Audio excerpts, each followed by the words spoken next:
నమస్తే, welcome to our channel. నేను మీ సిరి. రోజా కోసం జగన్ పారిపోయిన అసంతృప్తులు, అసలు ఏంటి ఈ కథ కమ్మించాలు.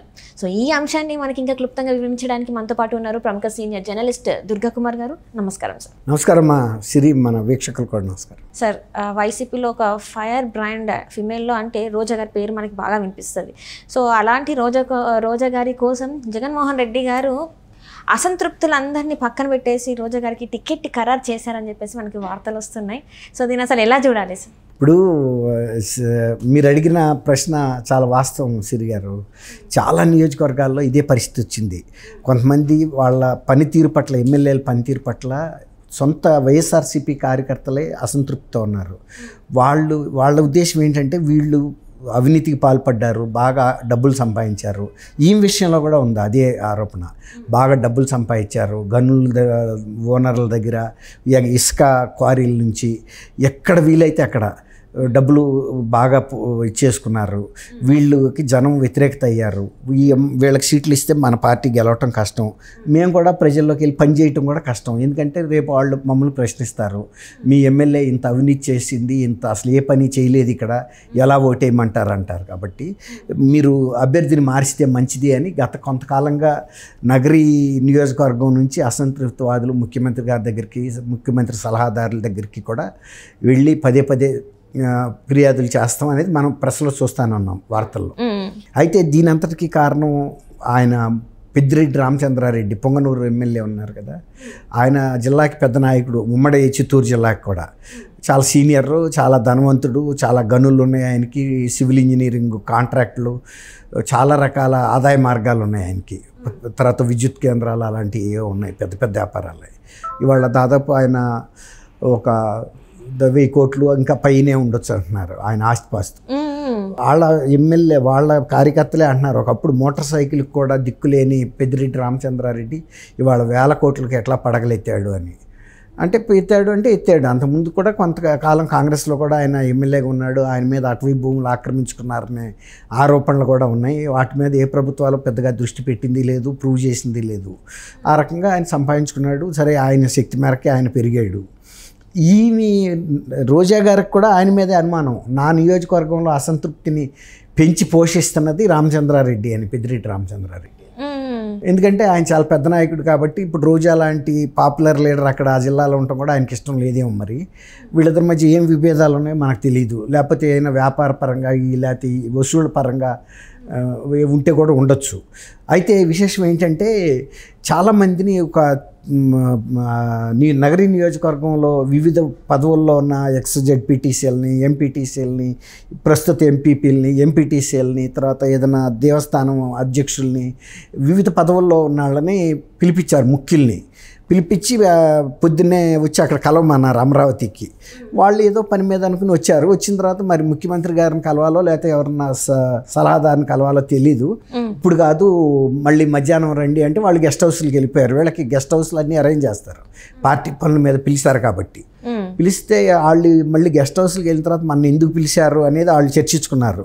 ఓ, నగరిలో రోజాకి సీట్ ఇచ్చారు కాబట్టి ఆమెకి మద్దతు ఇవ్వండి అని చెప్పడానికి పిలిపించుంటారు మనం అని అనుకుని ఇక మధ్యాహ్నం రాక వాళ్ళు వెయిట్ చేయకుండా వాళ్ళు ఇక మళ్ళీ నగరి వెనక్కి వెళ్ళిపోయారు. వేస్ట్, ఇది కలిసామనుకోండి కమిట్ అవ్వాలి, డైరెక్ట్గా అడుగుతారు, మీరు అందరూ పని చేయాలి, మేము కూడా ఈ రిపోర్ట్లు తెప్పించుకుంటాము, మీరు వెళ్ళంగానే ప్రచారాల్లో పాల్గొవాలి, టార్గెట్లు పెడతారు, మీ మండలాల చోట తిరగండి. ఒక్కొక్కళ్ళని ఎవరైతే ఏ మండలాల్లో ఉన్నారో ఆ మండలాల బాధ్యతలు అప్పచెప్తారు. ఆ మండలాల్లో మెజారిటీ రాకపోతే నేను మిమ్మల్ని బాధ్యులు చేస్తాం, ఇట్లా ఫిక్స్ చేస్తారన్న భయంతో వాళ్ళు ఏం చేశారంటే గెస్ట్ హౌస్ల్లోంచి మెల్లిగా జారుకున్నారు. ముఖ్యమంత్రి క్యాంప్ ఆఫీస్కి కానీ సలహాదారుల ఇళ్ళకి కానీ వెళ్ళా. అది అర్థమైపోయింది వీళ్ళకి కూడా. మళ్ళీ మధ్యాహ్నం వచ్చి కలవలేకపోయేటప్పటికి ఎంక్వైరీ చేస్తారుగా, ఏరి వాళ్ళు నగరి నుంచి వచ్చిన వాళ్ళందరూ పిలవండి అంటే లేరు. ఫోన్లు చేస్తే కూడా వాళ్ళు మేము ఆల్రెడీ వెనక్కి వెళ్ళిపోతున్నాం అని చెప్తారు కదా. అప్పుడు ఆమెకి ఏం చేసిందంటే, ఇప్పుడు రాక పెద్దిరెడ్డి రామచంద్రారెడ్డి తనకు వ్యతిరేకం అని చెప్తుంది కదా, ఆమె వాళ్ళ తమ్ముడు కలిసి పెద్దిరెడ్డి రామచంద్రారెడ్డి గారి ఇంటికి వెళ్ళి పెద్దిరెడ్డి రామచంద్రారెడ్డిని కూడా కలిశారు. ఎందుకు, ఇక ఎన్నికల ముందు తగాదాలు ఇవన్నీ వద్దు, మీ పని మీరు చేసుకోండి, మా పని మేము చేసుకుంటాము, భవిష్యత్తులో కూడా మన ఇద్దరం ఒకళ్ళనొకళ్ళు గెలుక్కోవద్దు అదే ఇదో ఒక రాజీ చేసుకోవడానికి రాట్ర తెచ్చుకోవడానికి వెళ్ళారు. అంటే ఇప్పుడు వీళ్ళ పని మీద వీళ్ళుంటే అసంతృప్తివాదులు, ఆమె కూడా తనకి వ్యతిరేక వర్గమైన పెద్దిరెడ్డి రామచంద్రారెడ్డి లాంటి వాళ్ళని కూడా కలుపుకుని ఎన్నికల్లో ఎట్లయినా బయటపడి వీళ్ళ బెడదను తొలగించుకోవాలి. మీరు అసంతృప్తిగా ఉండి జగన్మోహన్ రెడ్డి గారి దగ్గరికి వెళ్ళినా నాకు సహకరించకపోయినా నేను గెలవగలిగాను ప్రూవ్ చేసుకుంటే వాళ్ళు జీరో అయిపోతారు కదా. మనం ఎంతమంది వ్యతిరేకించినా ఇవ్వద్దన్నా సీట్ తెచ్చుకుంది. తర్వాత ప్రచారం కూడా తనంతా తను చేసుకుని గెలిచింది, మనం వ్యతిరేకం చేసిన అనే ఒక ఫీల్ తెచ్చుకోవడానికి ఆమె పెద్దిరెడ్డి రామచంద్రారెడ్డి గారు లాంటి పెద్ద మనుషులందరినీ కలుస్తుంది. ఎందుకు బలం పెంచుకుని గెలుద్దాం అనే ప్రయత్నం. అంటే ఇంతకుముందు అందరూ ఆమెను ఏమన్నారంటే ఎమ్మెల్యే ఆమె ఏమవుతుంది అన్నారు, ఎమ్మెల్యే అయి చూపెట్టింది, మంత్రి ఎవరు అసలు అయ్యే ఛాన్సెస్ లేవు, మంత్రి అయి చూపెట్టింది. మళ్ళీ ఈసారి కూడా టికెట్ అవసరం లేదంటున్నారు, మరి ఈసారి టికెట్ తెచ్చుకుంది, మరి మళ్ళీ ఎమ్మెల్యే అయ్యే అవకాశం గెలిచే అవకాశాలు ఉన్నాయంటారు. అంటే తన గ్రాఫ్ చూస్తే అట్లా ఉంది కదా. ఇప్పుడు ఆ ప్రయత్నాలు అయితే గెలవటానికి చేస్తున్నది, ఏ ప్రయత్నాన్ని వదిలిపెట్టట్లా ఆమె.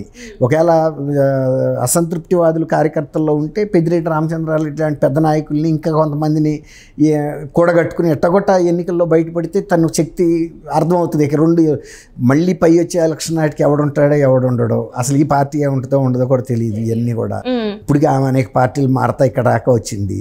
కాబట్టి తన ప్రయత్నం అయితే భగీరథ ప్రయత్నం చేస్తుంది. ఒకటి ఏంటంటే ఇక్కడ మనం గమనించాల్సింది, ఎన్ని అసంతృప్తివాదులు ఎన్ని చెప్పినా జగన్ ఆల్మోస్ట్ ఎవరికి ఇవ్వదలుచుకున్నాడో వాళ్ళకైతే సీట్లు ఇచ్చేసాడు. ఫలితం ఏదన్నా కానీ దాన్ని కూడా ఫలితాన్ని కొంచెం విజయం సాధించాలనే దీని మీద వాళ్ళని పిలిచాడు అందరిని నియోజకవర్గంలో. వాళ్ళు కలవలేదు, వాళ్ళు వేరే మాట.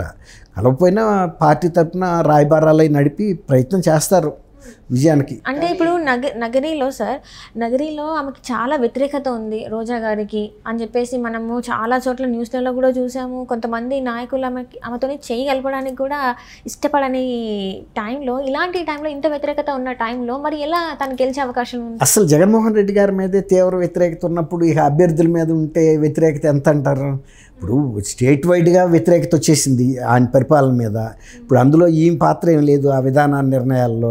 సరే ఈమె కొంత హై హ్యాండెడ్గా బిహేవ్ చేసి ఉండొచ్చు, ఇట్లాంటి వాళ్ళు చాలామంది ఉన్నారు.